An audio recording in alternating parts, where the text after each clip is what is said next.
2025년 8월 11일에 예정되어 있는 사건 번호 2024타경 58,828 물건에 대한 예상 낙찰가를 구해보려 합니다.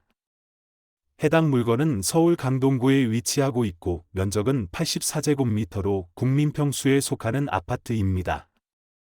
사용 연수가 약 25년 되었고 감정가는 약 8억 2천만 원입니다. 최저가가 약 6억 5천만 원으로 감정가 대비 80% 하락한 상태입니다. 네이버 시세는 7억 9천만 원에서 8억 9천만 원으로 형성되어 있으며 매물로 나온 시세는 8억 7천만 원에서 9억 5천만 원으로 올라와 있습니다.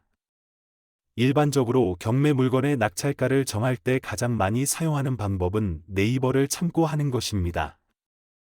네이버 부동산을 들어가서 동호수를 찾고 호수의 면적을 찾은 다음에 시세로 들어가서 찾은 면적의 매매가를 확인하는 것입니다. 그리고 실제로 네이버 매물에 어느 정도의 가격이 올라왔는지 그 부분도 확인합니다. 그런 다음 인근 매가규를 찾아보는 것입니다. 정리를 잘하시는 분들은 주기적으로 주변 매각 정보를 모아 정리를 해놓으시면 한눈에 보시기에 편하실 겁니다. 다음으로 해야 하는 것이 실거래가를 확인하는 것입니다. 실거래가는 다들 아시겠지만 국토부에 들어가서 확인하시는 게 가장 정확합니다.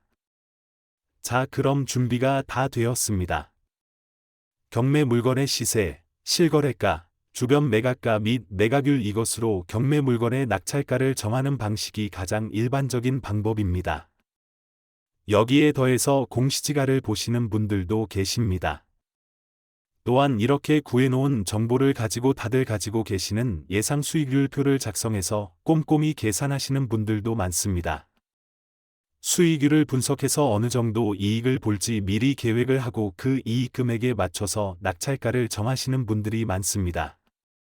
물론 이렇게 완벽하게 분석을 하셔야지만 손해가 없는 것은 사실입니다.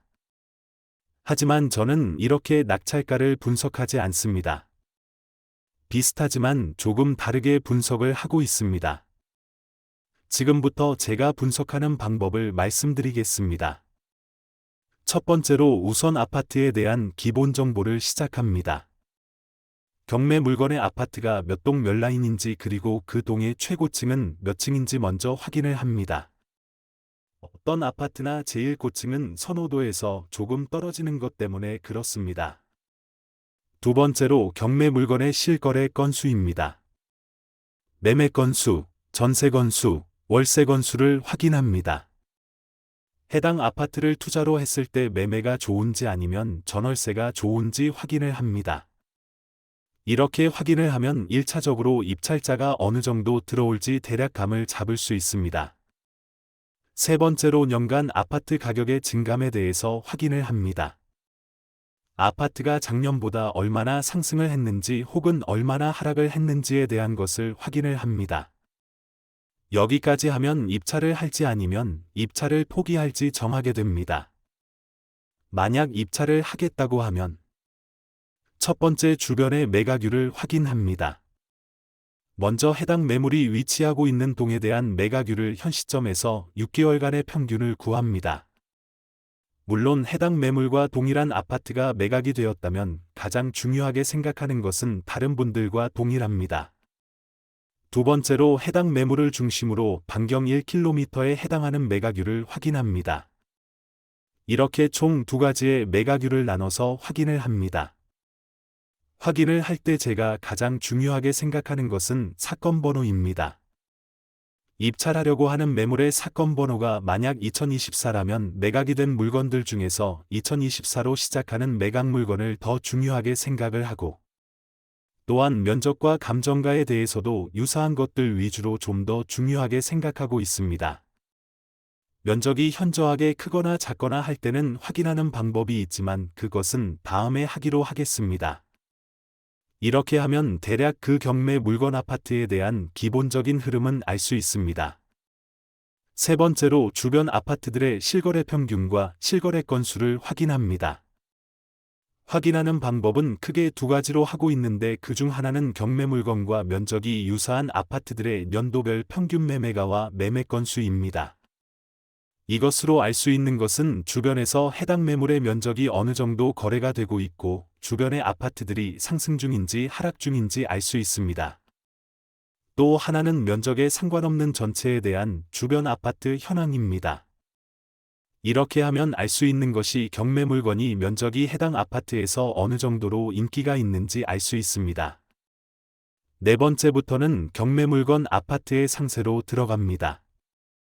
연도별 동층에 대해서 어느 정도의 매매가로 거래가 되었는지 확인을 합니다. 층까지 확인을 하는 이유가 층마다 다른 가격으로 거래가 되기 때문입니다. 이외에 전체 층에 대한 정보나 경매 물건과 동일한 면적에 해당되는 층의 거래 가격이나 경매 물건이 층과 유사한 층에 대한 실거래 가격을 전부 확인합니다. 거래량이 많은 곳에서는 지정된 연도의 최대 최소 중간값을 확인합니다. 이렇게 해서 얻을 수 있는 정보는 해당 아파트의 층별 가격에 대한 정보입니다.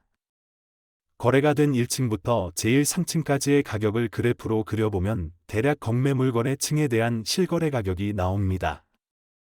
다섯 번째로 연월별 매매, 전세, 월세에 대한 정보를 확인합니다. 이것도 두 가지로 나누어서 확인을 하는데 하나는 전체 면적의 매매, 전세, 월세에 대한 정보를 확인하고 그 다음에 경매 물건과 동일한 면적의 매매, 전세, 월세에 대한 정보를 확인합니다. 이것으로 확인이 되는 것은 아파트의 거래가 어떤 달에 잘 되고 있는지 파악하기 위해서입니다. 여섯 번째로 해당 동에 대한 재개발, 재건축 현황을 살펴봅니다. 아무래도 재건축이나 재개발이 있으면 경매에도 영향을 받기 때문입니다. 이렇게 총 6단계로 확인을 하고 있습니다. 다음으로는 주변 환경도 참고 삼아 확인을 합니다. 교통은 어떻게 구성이 되어 있는지, 병원과의 거리나 병원의 종류는 어떻게 되는지, 반려동물의 등록이 많아짐에 따라 동물병원의 위치는 어느 정도인지, 학원은 얼마나 어느 정도 거리에 몇 개가 있는지, 어린이집, 유치원은 어떻게 되어 있는지, 주변의 편의점은 어느 정도로 있는지, 공원은 있는지 있다면 어떤 공원인지, 주변에 유해시설물은 있는 주변의 관공서는 얼마나 있는지, 학구는 어떻게 되어 있는지 등 주변 환경들도 살펴보고 있습니다. 다음으로 제가 참고적으로 확인하는 것은 해당 경매 물건이 위치하고 있는 곳의 인구 변동과 매매 지수, 매매 현황, 규모별 매매 현황 등을 확인합니다. 아무래도 인구 감소가 너무 많으면 가격을 하락할 것이고 매매 현황이 많으면 거래가 활발하다는 것이고 또 경매 물건이 면적은 그곳에어 어느 정도로 거래가 이루어지는지 등을 확인합니다.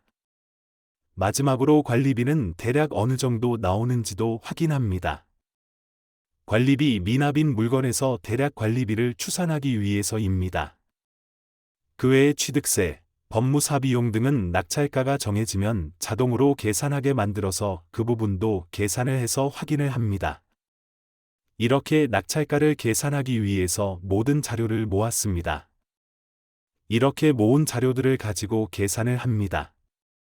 계산 방식은 매매와 전세와 월세를 가지고 계산을 합니다. 지금껏 낙찰거래에 대해서 분석을 하면서 찾아낸 계산법입니다. 물론 오차는 발생을 하는데 그 오차를 줄이고자 총 6단계로 정보를 확인하는 것입니다. 화면을 보셔서 아시겠지만 사건 번호 2024타경 58,828 물건의 낙찰가를 정하기 위해서 다양한 데이터를 수집하고 분석을 했습니다. 마지막 화면은 제가 만들어 놓은 계산화면입니다. 가려 놓은 부분은 좀 민감한 부분이라서 가려 놓았습니다. 아래를 보시면 투자와 실거주 두 개의 내용이 나오는데 여기서 아까 말씀드린 보정을 거치고 실제로 낙찰가를 정하게 됩니다. 이상 사건 번호 2024타경 58,828 물건의 낙찰가를 알아보았습니다. 감사합니다. 다음에는 다른 물건을 분석해 보겠습니다.